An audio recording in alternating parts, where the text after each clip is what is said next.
Welcome to our official YouTube channel सरकारी officer regiment powered by winner institute. तो दोस्तों आज के लेक्चर में हम पढ़ने वाले हैं परसेंटेज आपका एनटीपीसी के लिए, ग्रुप डी के लिए और खास तौर से आपका बैंकिंग की परीक्षाओं के लिए और एसएससी के लिए बहुत ज्यादा इंपॉर्टेंट चैप्टर है। तो हम परसेंटेज को शुरू करते हैं। तो आइए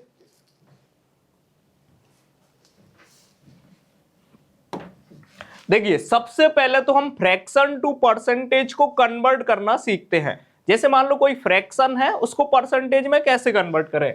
जैसे मान के चलो मेरे पास कोई नंबर है 3/4।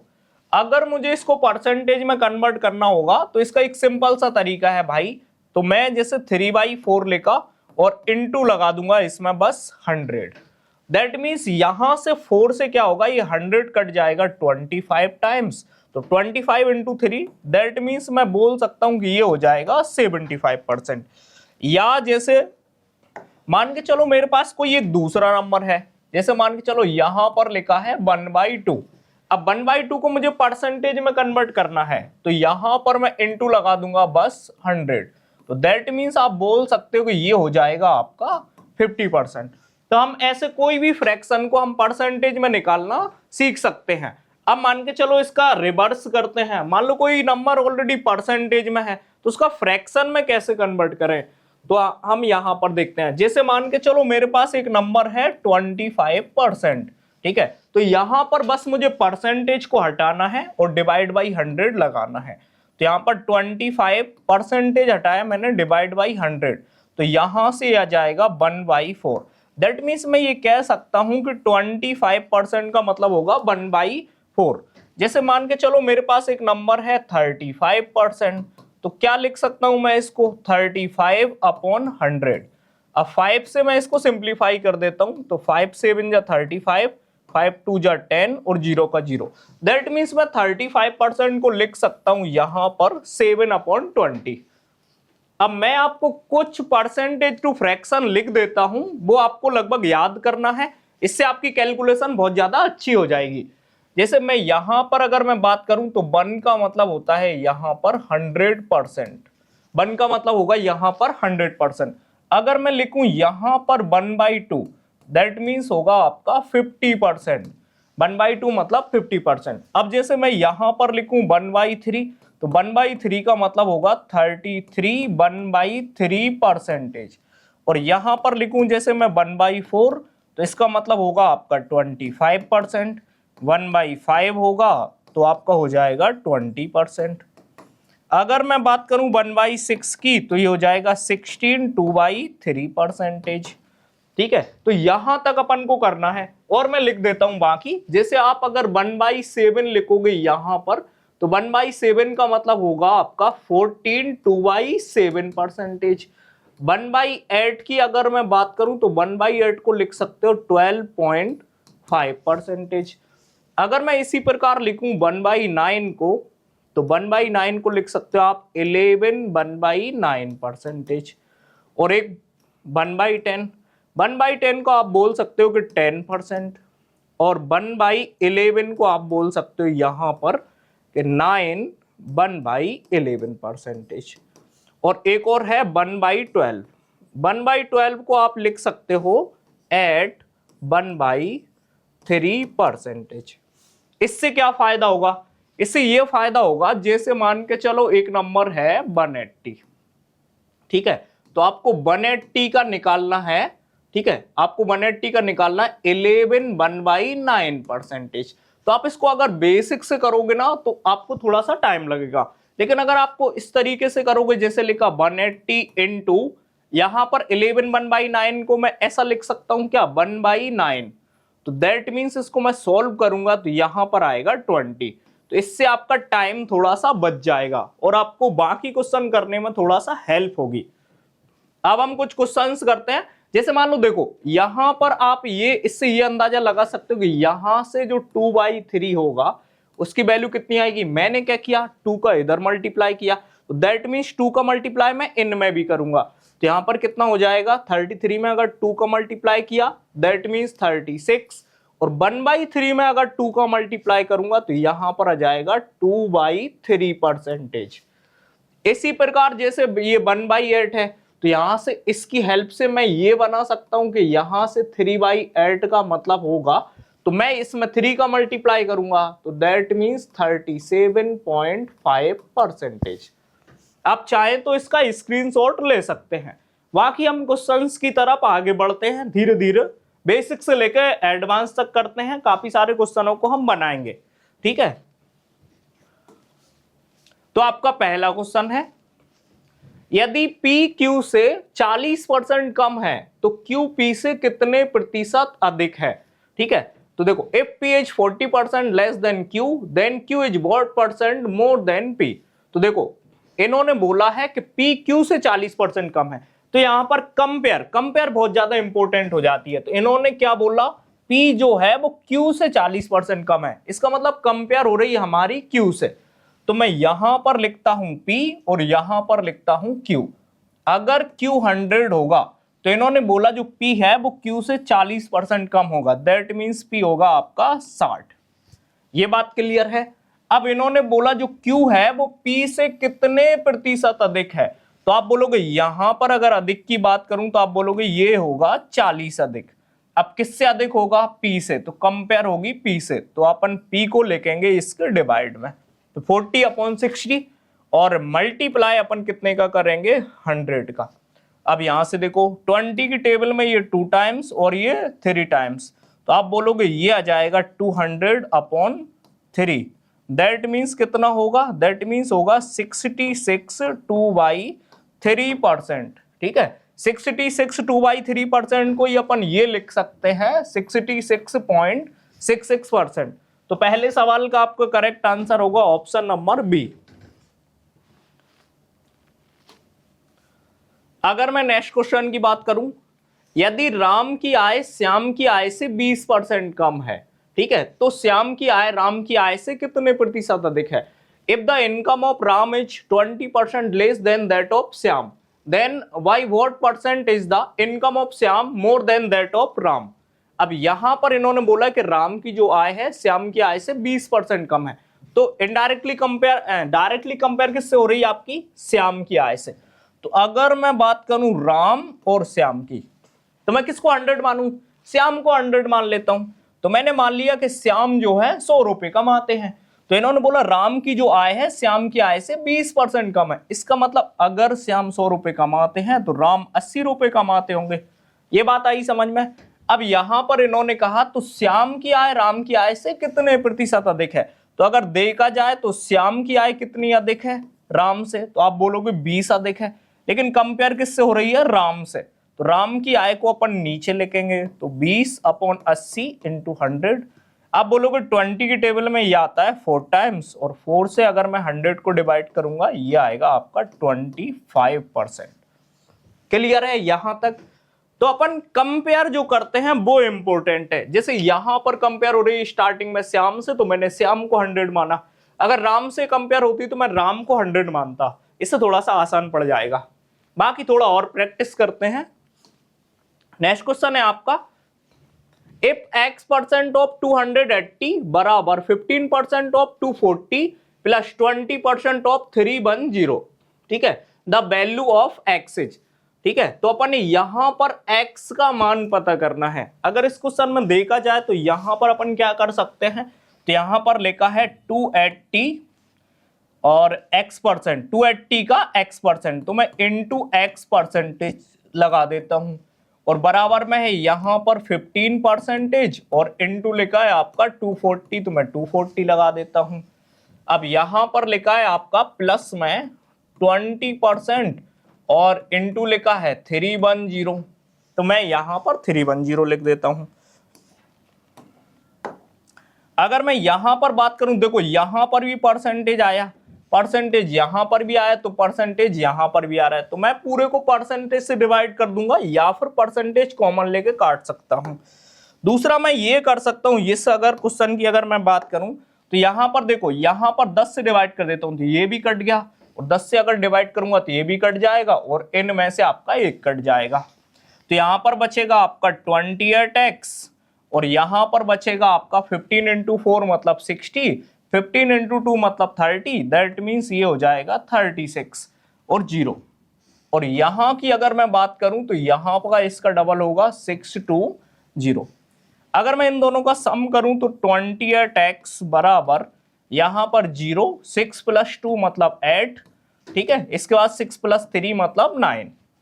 अगर मैं इन दोनों की अगर बात करूं तो इन्हें 14 की टेबल से काट सकता हूं, तो यहां पर आएगा 2x और यहां पर आएगा 7 टाइम्स 0 का 0, दैट मीन्स x का मान आएगा आपका 35। तो 35 इस क्वेश्चन का करेक्ट आंसर होगा, ऑप्शन नंबर बी।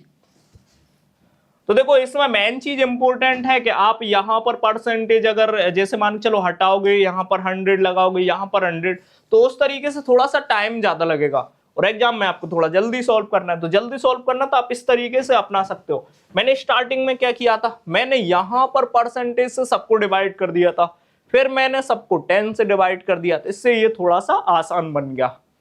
बाकी हम नेक्स्ट क्वेश्चन ट्राई करते हैं।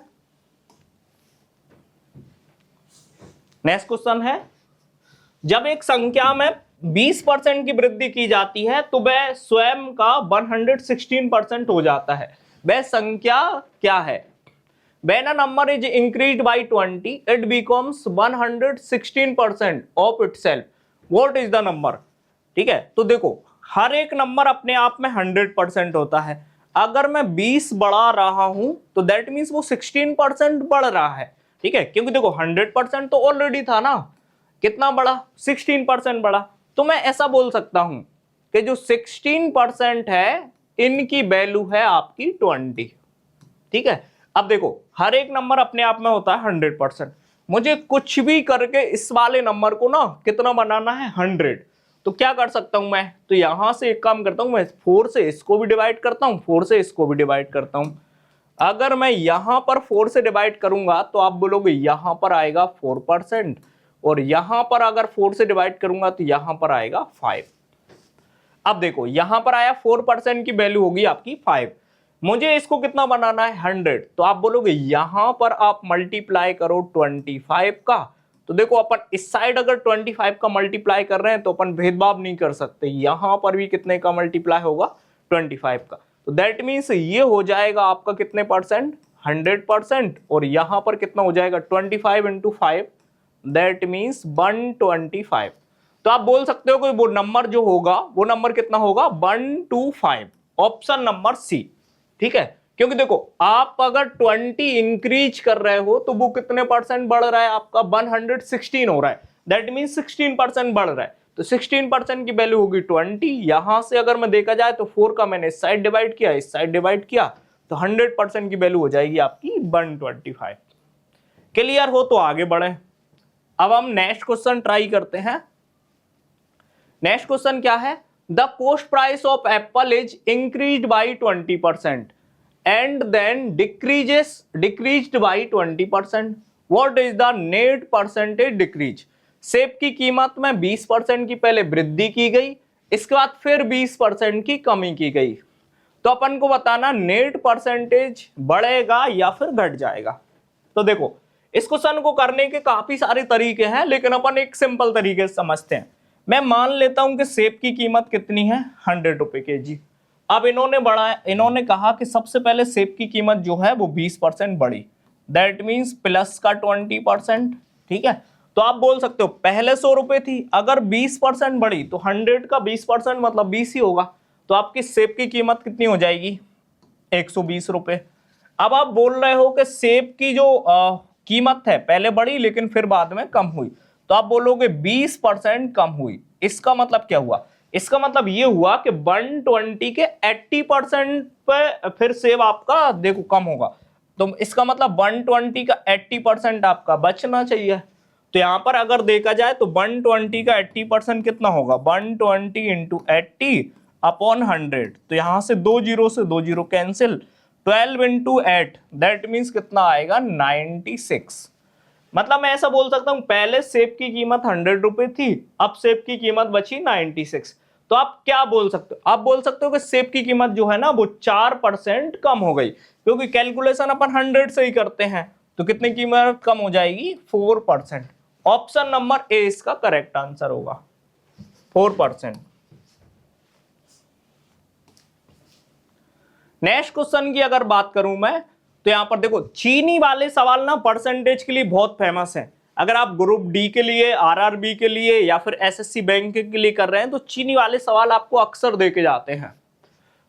तो क्या है, first the price of sugar increase by 30% and then it's decreased by 20%। ठीक है, then what is the percentage increase और decrease in the price of sugar. देखो चीनी की कीमत पहले 30% बढ़ाई जाती है और फिर इसमें 20% की कमी की जाती है। तो चीनी की कीमत में कितने प्रतिशत की कमी या फिर वृद्धि होगी? तो मैं ऐसा मान के चलता हूं कि चीनी की कीमत जो होगी वो होगी आपकी 100 रुपए पर केजी के हिसाब से। अब इन्होंने कहा कि 30% चीनी की कीमत बढ़ी, तो आप बोलोगे 100 रुपए अगर पहले से कीमत थी तो 30% कीमत बढ़ेगी, दैट मीन्स कितनी हो जाएगी, 130 रुपए, 130 रुपीस हो जाएगी। इसके बाद इन्होंने कहा कि जो कीमत है ना वो 20% से डिक्रीज हुई, तो यहां से मैं बोलूंगा, देखो सबसे पहले मैंने क्या किया था, मैंने इसको 30% बढ़ाया था, तो मैं बोल सकता हूं प्लस का 30%।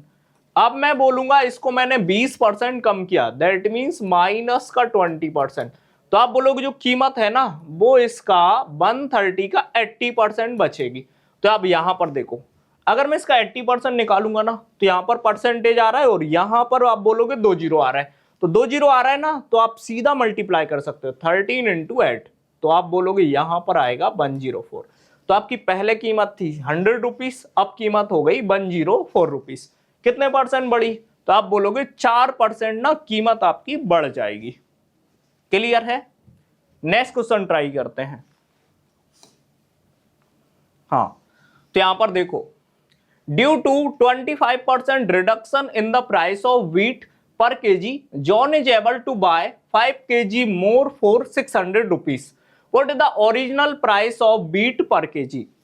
तो क्या हुआ, देखो गेहूं की कीमत में 25% की कमी के कारण जॉन 600 रुपए में 5 किलोग्राम अधिक खरीद पाते हैं गेहूं। ठीक है, क्योंकि गेहूं की कीमत में ना 25% की कमी हो गई, इस वजह से जॉन जो है 600 रुपए में 5 किलो अधिक गेहूं खरीद सकते हैं।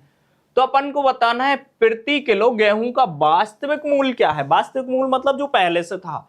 ठीक है, अब यहां पर देखो, इस तरीके के क्वेश्चन में आपके 2 प्रकार के प्राइस पूछते हैं, एक तो नया प्राइस और एक पूछते हैं ओल्ड प्राइस। ठीक है, तो अगर जब भी आपको निकालना हो ओल्ड प्राइस, तो जब भी आपको निकालना हो ओल्ड प्राइस, ठीक है, तो आप एक कॉन्सेप्ट याद रखिए। ओल्ड प्राइस का कॉन्सेप्ट ये है कि यहां पर लिखो x और यहां पर लिखोगे आप 100 प्लस माइनस x और इनटू, ऊपर लिखना है आपको रुपए और नीचे लिखना है आपको क्वांटिटी। ठीक है, ऐसे याद रख सकते हो, पुराना हिसाब किताब करना मतलब प्लस माइनस करना। अब देखो यहां पर ये x क्या है, x का मतलब है कितने परसेंट जो प्राइस है ना वो बढ़ा या फिर घटा। अगर आपका प्राइस बढ़ रहा है, जैसे मान के चलो इसमें कम हो रहा है तो अपन कम करेंगे, अगर ये घट रहा है तो अपन घटाएंगे, डिक्रीज होगा तो अपन माइनस करेंगे। ठीक है, तो जब भी आपको ओल्ड प्राइस निकालना है तो आप इस तरीके का कॉन्सेप्ट लगा सकते हो, और न्यू प्राइस निकालना है तो न्यू प्राइस में आपको कुछ नहीं करना, सेम कॉन्सेप्ट है, बस यहां पर आपको प्लस या माइनस नहीं करना। तो x अपॉन 100 इंटू रुपए अपॉन क्वांटिटी। अब जैसे अगर इस क्वेश्चन की बात करूं तो इसमें क्या निकालना, what is the original price of wheat per KG, इसका मतलब पुराना प्राइस। तो ओरिजिनल देखो 25% कम हुआ तो दैट मींस आप बोल सकते हो 25। अच्छा ये कम हुई, कीमत क्या हुई, कम हुई, तो मैं 100 से माइनस करूंगा तो यहां पर होगा आपका 75। तो यहां पर रुपए कितने हैं, रुपए हैं आपके पास 600 और आप कितने किलो ज्यादा खरीद पा रहे हो, 5 किलो। तो यहां से कट जाएगा आपका 3 बार में और 5 इंटू 3 मतलब 15, तो आप बोल सकते हो यहां पर इसका आंसर आएगा 40। तो 40 रुपए पर केजी इसका होगा ओरिजिनल प्राइस मतलब पुराना मूल्य। अगर नया मूल्य की बात करी जाए तो यहां पर 25% मैं कम कर सकता हूं। ठीक है, तो इससे न्यू प्राइस भी आ सकता है। ठीक है, नेक्स्ट क्वेश्चन की अगर मैं बात करूं, the monthly expenditure of a person is 66 by 3% more than his monthly savings. in his monthly income increases by 44%, if his monthly income increases by 44%, ठीक है, and his monthly expenditure increases by 60%, his monthly saving increases by 1040, what is the initial expenditure? तो देखो, एक व्यक्ति की मासिक आय उसकी मासिक बचत से 66.2/3% अधिक है, ठीक है। यदि उसकी मासिक आय में 44% की वृद्धि होती है और उसके मासिक व्यय में 60% की वृद्धि होती है तो उसकी मासिक बचत में 1040 रुपए की वृद्धि हो जाती है। प्रारंभिक व्यय, ठीक है, रुपए में कितना है तो अपन को बताना है। देखो, अगर आप जैसे मान के चलो भाई 50 रुपए आप खर्च कर रहे हो और 30 रुपए आप बचा रहे हो, इसका मतलब आप 80 रुपए कमाते हो। या फिर भाई ऐसा मान के चलता हूं, मान के चलो आप 100 रुपए कमा रहे हो और 30 रुपए आप खर्च कर रहे हो, इसका मतलब आप 70 रुपए बचाओगे। तो कहने का मतलब ये है कि इनकम में से अगर एक्सपेंडिचर आप घटाओगे तो आपका आएगा सेविंग, और अगर इनकम में से सेविंग घटाओगे तो आपकी आएगा एक्सपेंडिचर। अब इस क्वेश्चन में अपन यही चीजें समझते हैं। तो यहां पर देखो, यहां पर मैं लिखता हूं इनकम और यहां पर लिखता हूं एक्सपेंडिचर और यहां पर लिखता हूं मैं सेविंग। अब यहां पर इन्होंने एक दिया है कि जैसे मान के चलो, ठीक है, एक व्यक्ति का मासिक व्यय उसकी मासिक आय से 66.2/3% अधिक है। तो देखो यहां पर अगर देखा जाए तो 66.2/3%, इसकी फ्रैक्शन वैल्यू कितनी होती है तो आप बोलोगे 2/3, ठीक है। तो आप इसका मतलब क्या हुआ, इसका मतलब ये हुआ कि नीचे वाले को आप मानो सेविंग, तो आप बोल सकते हो सेविंग है 3 रुपए।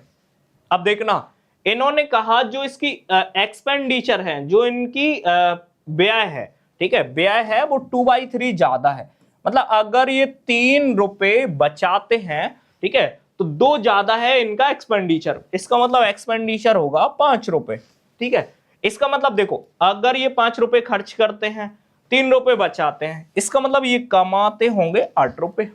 अब देखो, बाद में हमें कोई कैलकुलेशन वगैरह ना करना पड़े या फिर पॉइंट में कैलकुलेशन होगी, इसलिए मैं यहां पर 100 से मल्टीप्लाई कर लेता हूं सब में। तो यहां तक क्लियर है, मतलब ये 800 रुपए कमाते होंगे, 500 रुपए खर्च करते होंगे, 300 रुपए बचाते होंगे। अब इन्होंने क्या कहा, अपन पढ़ते आते हैं, सॉल्व कर सकते हैं।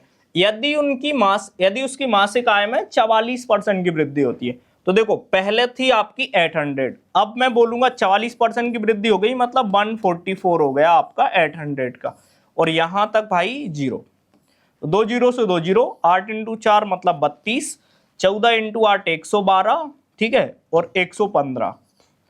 मतलब जो इनकी यहां पर अगर मैं बात करूं यहां से, तो देखो पहले इनकम थी आपकी 800, अब जो न्यू इनकम हो गई वो आपकी हो गई 1152।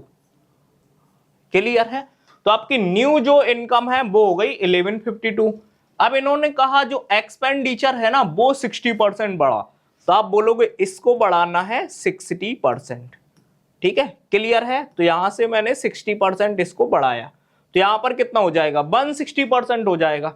तो 60 इंटू यहां से अगर 16 का मल्टीप्लाई करूं, देखो 2 जीरो ये परसेंटेज से कट जाएंगे यहां से, ठीक है, तो यहां पर आएगा आपका 160%, यहां पर कितना आएगा 160%, ठीक है। तो यहां पर कितना आएगा 16 इंटू 5, तो ये आ जाएगा आपका 800, ठीक है। तो यहां पर देखो, अब ये 1152 रुपए कमाते हैं, जिसमें से 800 रुपए इनका एक्सपेंडिचर है, बचाते कितने होंगे, आप बोलोगे यहां से अगर मैं इसको सब्सट्रैक्ट करूंगा 1152 में से, तो यहां से 800 आएगा, दैट मींस 352।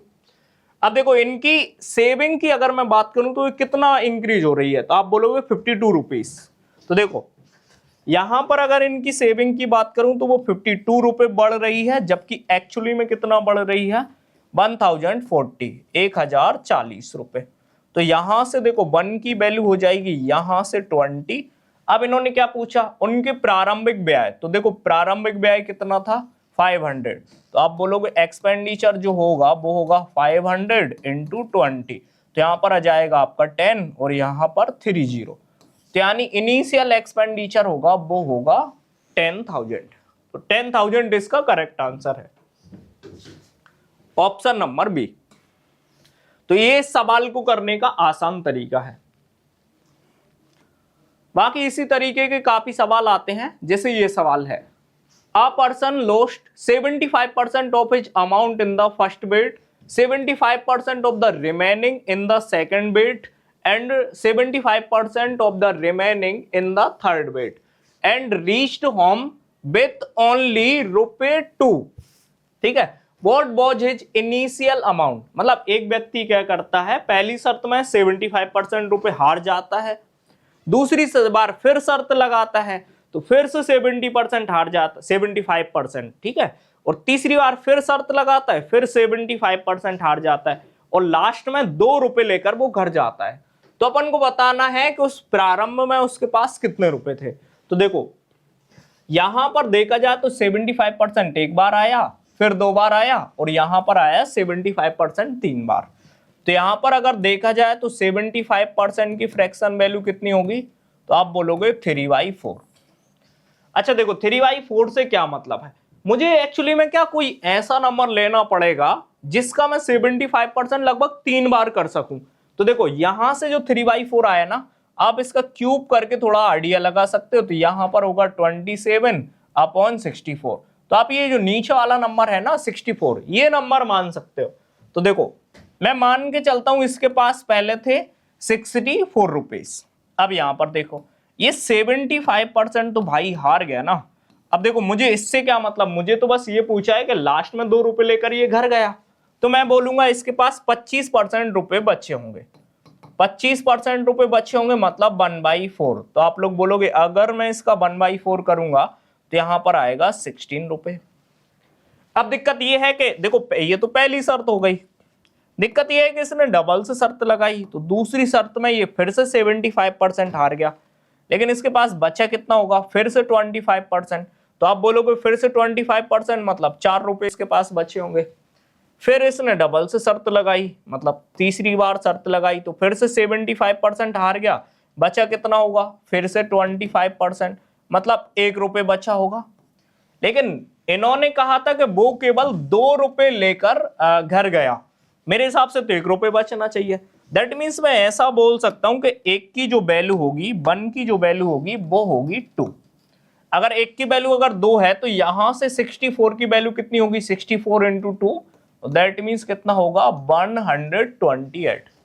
तो इसका मतलब उसके पास स्टार्टिंग में कितने रुपए थे, 128। क्लियर है यहां तक। तो इस तरीके से आप क्वेश्चनों को थोड़ा सा आसानी से कर सकते हो।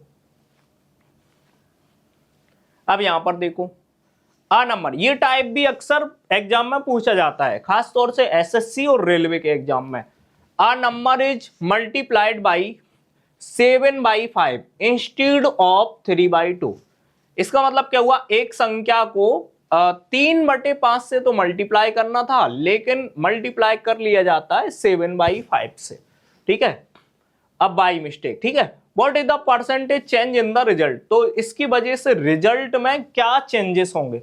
तो देखो यहां पर देखो नीचे डिनोमिनेटर में आया यहां पर 5 और यहां पर आया 2, तो मुझे कोई ऐसा नंबर मानना पड़ेगा जो 5 ना 2 दोनों की टेबल में आता हो। तो आप बोलोगे इससे अच्छा इनका एलसीएम कर सकते हैं, तो 2 × 5 का एलसीएम कितना होगा, 2 और 5 का, तो आप बोलोगे 10। तो मैं ऐसा बोल सकता हूं कि देखो 2 और यहां पर नीचे आया 5 और यहां पर नीचे आया 2, तो इन दोनों का एलसीएम मैं मान लेता हूं, तो वो नंबर होगा 10। अब देखो किससे मल्टीप्लाई करना था, मल्टीप्लाई करना था 3/2 से, तो मैं यहां से 3/2 से मल्टीप्लाई करता हूं, तो यहां से कितना आ जाएगा, यहां से 5 × 3, मतलब आंसर आना चाहिए था 15। लेकिन हुआ क्या, तो देखो 10 तो आपका नंबर था, मल्टीप्लाई कर लिया गया 7/5 से, तो यहां पर आंसर कितना आया, आंसर आया आपका 14, ठीक है। तो देखो आंसर आना चाहिए था 15, लेकिन आंसर आ रहा है मतलब 14, तो कितना कम आ रहा है, तो कम आ रहा है मतलब 1 कम आ रहा है। अब देखो किससे कम आ रहा है, तो देखो हमेशा जो सही आंसर होना चाहिए उससे कंपेयर होती है, तो सही आंसर जो इतना होना चाहिए वो रखेंगे अपन नीचे और इनटू भाई 100, तो यहां पर कितना आएगा, यहां पर आएगा 5 से 20 टाइम और ये 3 टाइम्स, तो आप बोलोगे 6.66% आपका जो है वो चेंजेस हो जाएगा, ठीक है। 6.66 आपका करेक्ट आंसर होगा, जो कि ऑप्शन नंबर ए में है। यहां तक क्लियर है? आगे बढ़ते हैं। जैसे कि ये सवाल, ठीक है, ये सवाल भी सेम मेथड का है। क्या है? A number is multiplied by 3/4 instead of 4/3। मतलब एक नंबर को जो है वो 3/4 से मल्टीप्लाई कर लिया जाता है, किसके प्लेस पर? 4/3 के। आप ये बोल सकते हो कि मल्टीप्लाई करना था 4/3 से, लेकिन कर दिया जाता है 3/4 से। ठीक है, अब देखना, by mistake what is the percentage change in the result due to this mistake. तो इस गलती के कारण इसके रिजल्ट में क्या क्या चेंजेस होंगे, कितने परसेंट चेंज होगा। अगर मैं देखा जाए यहां से, तो देखो यहां से डिनोमिनेटर में आया आपका 4, यहां से डिनोमिनेटर में आया आपका 3। तो यहां पर देखो 3 × 4 मतलब 3 और 4 का एलसीएम कितना होगा, तो आप बोलोगे 12। तो मैं मान लेता हूं भाई वो नंबर होगा 12। अब मल्टीप्लाई करना किससे चाहिए था, आप बोलोगे 4/3 से। तो मल्टीप्लाई करना था 4/3 से, तो यहां पर कितना आएगा, आप बोलोगे आंसर आना चाहिए था 16। ठीक है, जबकि आंसर आया कितना, तो आप बोलोगे 12 से। यहां से अगर देखा जाए तो यहां पर मल्टीप्लाई कर लिया गया 3/4। ठीक है, यानी आंसर आना था आपका 9। ठीक है, अब आप बोलोगे कितना कम आया, तो यहां से देखो, यहां से 7 कम आया, कितने से कम आया, 16 से, इंटू 100। तो अगर देखो 4 की टेबल से देख लेते हैं, 4 की टेबल में ये 25 टाइम्स आता है, ये 4 टाइम्स, तो ये 25 और ये 4 टाइम्स। 25 × 7 मतलब 175 डिवाइड बाई 4। तो देखो 4 4 जा 16 और यहाँ पर होगा 15, 4 3 जा 12, तो यहाँ पर 3/4। ठीक है, 43 3/4। 3/4 को यहां से अपन चाहो तो यहां से 0.75 भी लिख सकते हैं, लेकिन ऑप्शन में आपका यही दिया है, तो ऑप्शन ए आपका करेक्ट आंसर होगा। नेक्स्ट क्वेश्चन ट्राई करते हैं। नेक्स्ट क्वेश्चन है आपका, Geeta scored 30% marks and failed by 50 marks. Geeta जो है 30% मार्क्स लाती हैं, लेकिन 50 नंबर से फेल हो जाती हैं। While Sandeep who scored 45% marks scored 25। हाँ, तो यहां पर देखो गीता जो है 30% अंक प्राप्त करती हैं और 50 अंकों से फेल हो जाती हैं, जबकि संदीप 45% अंक लाते हैं और उत्तीर्ण करने के लिए आवश्यक न्यूनतम अंकों से 25 अंक अधिक ले आते हैं। ठीक है, अब बिमल को अगर 64% अंक प्राप्त होते हैं, तो बिमल को कितने अंक प्राप्त हुए। तो देखो मुझे क्या करना है, मुझे करना है इन दोनों को केवल पास। तो देखो अगर मैं केवल गीता को पास करूं, तो देखो गीता की अगर बात है तो गीता लाती हैं 30% मार्क्स। अब ये कितने मार्क्स से फेल हो रही हैं, तो आप बोलोगे 50 मार्क्स से। तो मैं क्या करता हूं, इनको 50 नंबर दे देता हूं, तो अब ये पास हो जाएंगी, ओनली पास होंगी ये। तो गीता क्या होंगी, ओनली पास होंगी। ठीक है, अब देखो संदीप की अगर मैं बात करूं, तो संदीप 45% मार्क्स लाते हैं और मिनिमम से कितना ज्यादा ले आते हैं, तो 25 मार्क्स ज्यादा ले आते हैं, तो इनके मैं 25 कम कर लेता हूं। ये बात समझ पा रहे हैं आप। अब यहां से देखो, अगर मैं 30% को इस साइड लेके जाऊंगा, तो यहां पर बचेंगे आपके 50%। ठीक है, और यहां पर कितना हो जाएगा, 25 बराबर के इस साइड मतलब लेके आऊंगा, तो यहां पर हो जाएंगे आपके 75। तो आप बोल सकते हो 15% की वैल्यू है 75, दैट मीन्स 1% की वैल्यू है आपकी 5 और 100% की वैल्यू होगी आपकी 500। दैट मीन्स तो टोटल स्कोर होगा वो होगा 500। अब देखो बिमल जो है 64% मार्क्स लेके आते हैं, तो बिमल जो है वो 500 का 64%, 64 डिवाइड बाई 100। तो यहां से 64 का आधा कर लो, कितना आएगा 320, 320 मार्क्स लेके आते होंगे Bimal. Option number A, option number A आपका यहां पर करेक्ट आंसर हो जाएगा 320। नेक्स्ट क्वेश्चन ट्राई करते हैं। तो इलेक्शन वाले सवाल भी आपके अक्सर एग्जाम में आते हैं, तो हम इलेक्शन वाले कुछ सवालों को समझते हैं। In an election there were only 2 candidates.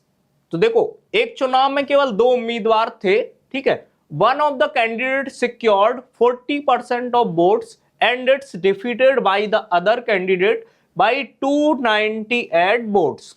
तो देखो एक कैंडिडेट क्या है 40% वोट लेकर आता, लेकिन किसी दूसरे कैंडिडेट द्वारा 298 वोटों से हरा दिया जाता है। ठीक है, तो the total number of votes, ठीक है, तो अपन को बताना टोटल नंबर ऑफ वोट्स कितने थे। तो देखो अगर मैं बात करूं तो मैं मान लेता हूं कि टोटल जो वोट थे वो थे आपके 100।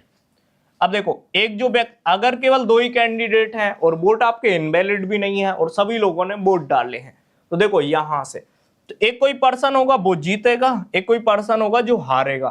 तो देखो अगर ये 40% मिले इसको, इसका मतलब ये हारने वाला होगा, तो जीतने वाले को मिले होंगे 60% वोट। तो यहां से अगर देखा जाए तो ये कितने वोटों से जीत रहा है, तो आप लोग बोलोगे यहां से ये जीत रहा है 20% वोटों से। ठीक है, तो यहां से 20% की बोली, यहां से देखो परसेंटेज हटा देते हैं, एक काम करते हैं, क्योंकि परसेंटेज का ना यहां पर कोई रोल नहीं होगा। ठीक है, तो मैं इसको डायरेक्ट करता हूं। तो अगर मैं विनर की बात करूं तो विनर को मिल जाएंगे 60 और यहां से जो हारने वाला है इसको मिलेंगे 40। इसका मतलब ये 20 वोटों का भाई डिफरेंस है, ये 20 से जीत रहा है, जबकि एक्चुअली की अगर मैं बात करूं तो यहां से जीत रहा है ये 298 वोटों से। ये बात आई समझ में। अपन को बताना टोटल नंबर ऑफ वोट्स, तो अपन को बताना है टोटल नंबर ऑफ वोट्स। तो अपन ने कितना माना था 100, कितने का मल्टीप्लाई करूं कि 100 आए, तो आप बोलोगे मल्टीप्लाई बाई 5, मल्टीप्लाई बाई 5। तो यहाँ पर हो जाएगा आपका 100 और यहाँ पर हो जाएगा आपका 5 ऐड जा 40। ठीक है, और यहाँ पर अगर मैं 29 इंटू 5 करूं तो 149 आ जाएगा ये। ठीक है, तो 1490, ऑप्शन नंबर सी आपका यहां पर करेक्ट आंसर होगा। ठीक है, अगर मैं इस क्वेश्चन को देखूं तो देखो इन an election 20% of the voters couldn't vote. ठीक है, तो यहां पर अगर मैं बात करूं तो एक इलेक्शन में 20% लोगों ने वोट नहीं दिया। ठीक है, out of the total votes polled 13,500 Beckham invalid. अगर मैं टोटल पोल के वोटों की बात करूं तो जिसमें से 13,500 वोट जो है वो इनवैलिड हुए। The winner gets 55% of the total votes and wins the election by 2,53,500 votes. तो जो विनर है वो 55% वोट लेके जाता है। ठीक है, और कितने वोटों से जीत जाता है 2,53,500 वोटों से। Find the total votes received by the winner. तो अपन को बताना विनर को कितने वोट मिले।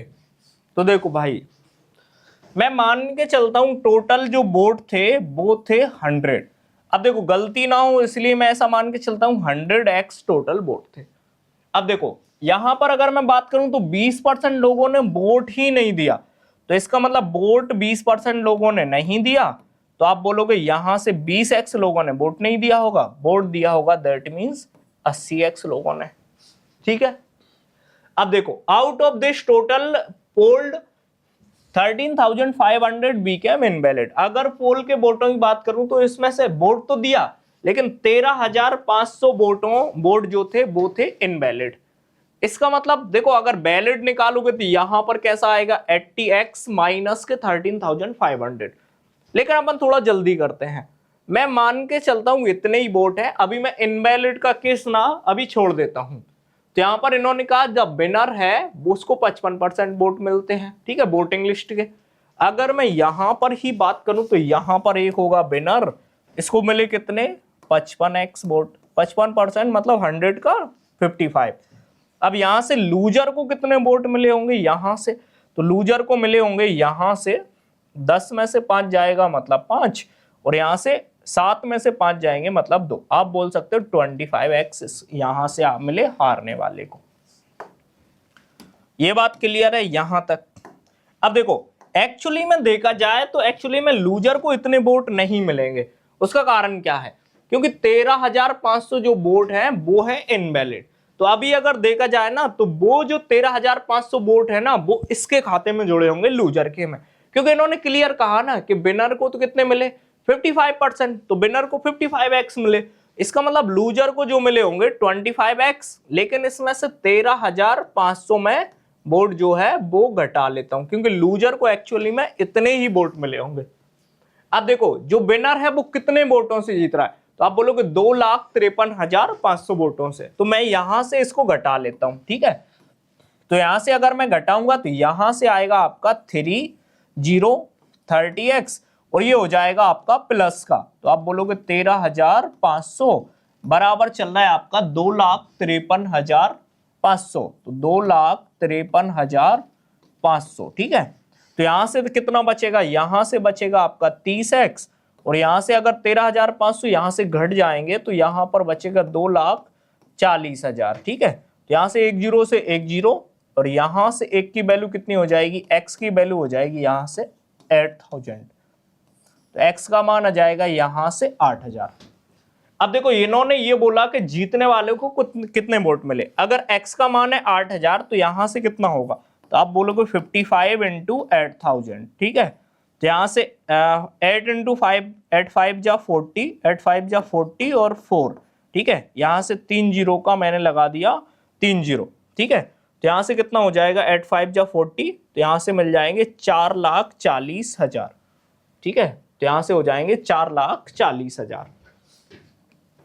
Option number B, option number B पर यहां पर करेक्ट आंसर होगा और ये सवाल का एक अच्छा तरीका है निकालने का। बाकी इस वीडियो को आप रिवर्स करके एक बार देख सकते हो।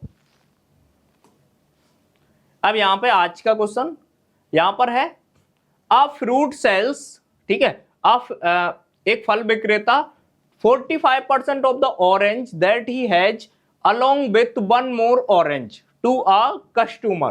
तो देखो एक फल विक्रेता क्या होता, अपने पास मौजूद संतरों का 45% एक ग्राहक को और एक संतरे के साथ बेचता है। देखो वो क्या करता है, उसके पास जितने भी संतरे हैं उनका 45% बेचता है और साथ में एक संतरा फ्री देता है। इसके बाद वो क्या करता है, इसके बाद जो रिमेनिंग है मतलब शेष जो है उनका 20% बेचता है, उसको 2 संतरे दे देता है, ठीक है। और फिर वह शेष संतरों का 90% तीसरे ग्राहक को बेचता है और अभी भी उसके पास कितने संतरे बचे रहते हैं, 5 संतरे। प्रारंभ में फल विक्रेता के पास कितने संतरे मौजूद थे, ठीक है। तो इस सवाल का एक बढ़िया तरीका है कि आप जैसे या तो x मान के सॉल्व करो या फिर ऑप्शन से सॉल्व करो। अगर आप x मान के सॉल्व करोगे ना तो थोड़ा सा आपको टाइम ज्यादा लगेगा, लेकिन एग्जाम के हिसाब से करना है तो आप ऑप्शन से करो। तो देखो ऑप्शन से करने का एक अच्छा तरीका यह है कि ऐसा नंबर चुनना पड़ेगा जिसका 45% आसानी से निकालूं। तो देखो अगर मैं इसका 40% निकालूं ऑप्शन नंबर सेकंड का 111 का, तो जो भी पॉइंट में आएगा, तो पॉइंट में तो नहीं होंगे। देखो नंबर ऑफ अगर ऑरेंज की बात करूं तो लॉजिक के हिसाब से पॉइंट में नहीं आना चाहिए, यहां पर भी पॉइंट में नहीं आना चाहिए। अब आपके पास बचे 2 ऑप्शन, एक बार आप 100 मान सकते हो, एक बार आप 120। अगर आप 100 मान रहे हो तो यहां से अगर देखा जाए तो 45% एक ग्राहक को देता है, तो पहले को मिलेंगे 45 और एक संतरे और दे देगा। दैट मीन्स कितना होगा यहां से, तो आप बोलोगे 46। अब बचेंगे इसके पास संतरे 54, दूसरे ग्राहक को देता 20%, तो यहां पर भी बात अपनी पॉइंट में अटक जाएगी। तो अगर देखा जाए तो मैं यहां से 100 भी नहीं रख सकता, तो मैं रखूंगा कितना 120, तो 120 इसका करेक्ट आंसर होगा। लेकिन अपन आंसर निकालें तो अगर मैं आंसर निकालूंगा यहां से, तो यहां से आंसर निकालने के लिए मैं रखता हूं 120, तो यहां पर मैं रखता हूं 120। तो मान लेता हूं मेरे पास 120 संतरे हैं, तो मैं 45% किसको देता हूं, एक ग्राहक को। तो इसका 45% कितना होगा, तो आप बोलोगे 120 इंटू 45 और डिवाइड बाई 100, तो कितना हो जाएगा, ये इस 6 टाइम और ये 5 टाइम्स, और यहां से कितना हो जाएगा ये 9, तो ये एक ग्राहक को दे देगा 9 इंटू 6 दैट मीन्स 54। लेकिन ये एक संतरा फ्री देता है, तो मतलब एक ग्राहक को दे देगा ये 55। अच्छा बचेंगे इसके पास कितने संतरे, तो यहां से मैं कर लेता हूं। तो देखो 10 में से 5 जाएंगे मतलब 5, 11 में से 5 जाएंगे मतलब 6, 65% संतरे इसको बचेंगे। अगर ये बात करूं मैं दूसरे ग्राहक की, तो सेकंड वाला जो कस्टमर होगा वो 20% ले जाता है। तो अगर मैं देखा जाऊं इसका 20% कितना होगा, तो आप बोलोगे 20% का मतलब होता है 1/5। तो सेकंड वाला ग्राहक कितने संतरे ले जाएगा, इसका 1/5 करूंगा 13, लेकिन ये 2 संतरे ले जाता है, मतलब कितने संतरे ले जाता है, टोटल 15 संतरे ले जाएगा। अब बचेंगे इसके पास कितने संतरे, अगर मैं यहां पर अगर बात करूं ना यहां पर, तो यहां पर इसमें से 15 में माइनस कर देता हूं, बचेंगे इसके पास 50 संतरे। ठीक है, अब देखो, और वह अब भी शेष संतरों का 90% तीसरे ग्राहक को बेचता है। अब तीसरे ग्राहक को इसका 90% बेच देता है, दैट मीन्स कितने संतरे बेच देगा? 45। बचेंगे इसके पास कितने संतरे? 5 संतरे, जबकि इन्होंने कितना बोला है कि 5 संतरे बचे हैं, दैट मीन्स 5 की वैल्यू 5 है, तो 120 की वैल्यू कितनी होगी? 120। तो इस सवाल का करेक्ट आंसर है ऑप्शन नंबर 4। बाकी आज के इस वीडियो में इतना ही, हम धीरे धीरे परसेंटेज के और सारी सीरीज लेके आएंगे। आज के लिए इतना ही काफी है। Thank you so much.